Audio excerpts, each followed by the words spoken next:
नमस्ते दोस्तों, आइए सुनते हैं श्री कृष्ण जन्माष्टमी की कहानी।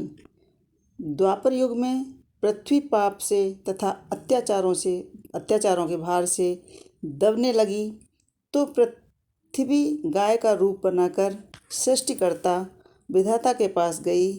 ब्रह्मा जी सब देवताओं के सन्मुख पृथ्वी की दुखांत कथा सुन तब सभी देवगण निर्णय के लिए विष्णु के पास चलने का आग्रह किया और सभी लोग पृथ्वी को साथ लेकर क्षीर सागर पहुँचे, जहाँ भगवान विष्णु अनंत शैया पर शयन कर रहे थे। स्तुति करने पर भगवान की निद्रा भंग हुई तथा सबसे आने का कारण पूछा। तब दीन वाणी में पृथ्वी बोली, महाराज, मेरे ऊपर बड़े बड़े पाप चार हो रहे हैं, इसलिए आप इसका निवारण कीजिए। यह सुनकर भगवान बोले, मैं ब्रजमंडल में गोप की भार्या कंस की बहन के देवकी के गर्भ से जन्म लूँगा। तुम लोग ब्रजभूमि में जाकर यदुकुल में अपना शरीर धारण करो। इतना कहकर भगवान विष्णु यशोदा तथा गोपियों के रूप में पैदा हुए। कुछ दिन व्यतीत होने पर वसुदेव नवविवाहिता देवकी तथा साले कंस के साथ गोकुल जा रहे थे। तभी अचानक आकाशवाणी हुई कि कंस, जिसको तू अपनी बहन समझकर साथ ले जा रहा है, उसके गर्भ की 8वीं पुत्र तेरा काल होगा।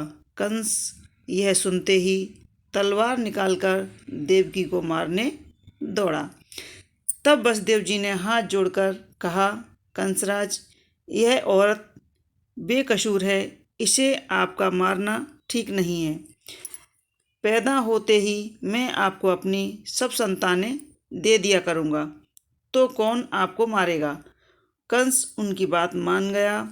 तब उन्हें जेल में ले जाकर बंदी बना दिया। इसी रीत से वसुदेव अपनी सभी पुत्रों को दिए गए तथा पापी कंस मारता गया। देवकी के 7 पुत्र मारे जाने के पश्चात 8वें गर्भ में देवकी एवं वसुदेव को कारागार में डालकर पहरा और सख्त कर दिया गया। भादों की भयानक रात के समय जब शंख चक्र गदा पद्मधारी भगवान कृष्ण का जन्म हुआ तो चारों ओर प्रकाश फैल गया। लीलाधारी भगवान की यह लीला देखकर वसुदेव देवकी उनके चरणों में गिर पड़े।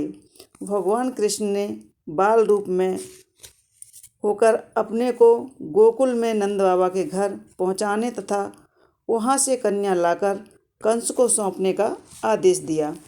जब वसुदेव कृष्ण को गोकुल ले जाने लगे तो हाथ की हथकड़ियाँ टूट गईं, दरवाजे अपने आप खुल गए, पहरेदार सोए गए और वसुदेव जी जब कृष्ण को लेकर यमुना में प्रवेश किए तो यमुना बढ़ने लगी, यहाँ तक कि वसुदेव जी के गले तक पहुँच गईं।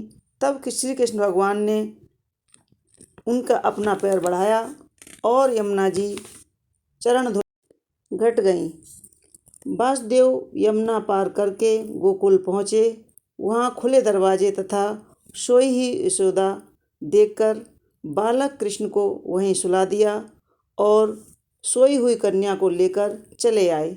तब वसुदेव जी कन्या को लेकर आ गए तो जेल के दरवाजे पूर्णतः बंद हो गए और वसुदेव जी के हाथों से हथकड़ियाँ फिर लग गईं। कन्या रोने लगी। जागे हुए प्रहरी गणों ने कन्या का रुदन सुनकर तुरंत कंस के पास जाकर खबर भेज दी। यह सुनते ही कंस ने कन्या को लेकर पत्थर पर पटकना चाहा, लेकिन वह हाथ से छूटकर आकाश की ओर उड़ गई। वहां पहुंचते ही साक्षात देवी के रूप में प्रकट होकर बोली, हे कंस, तुम्हें मारने वाला तो गोकुल पहुंच चुका है। यही भगवान श्री कृष्ण बड़े होने पर आंसू पूतना हाथ क्रूर कंस जैसे राक्षसों का वध कर के पृथ्वी के भक्तों की रक्षा की।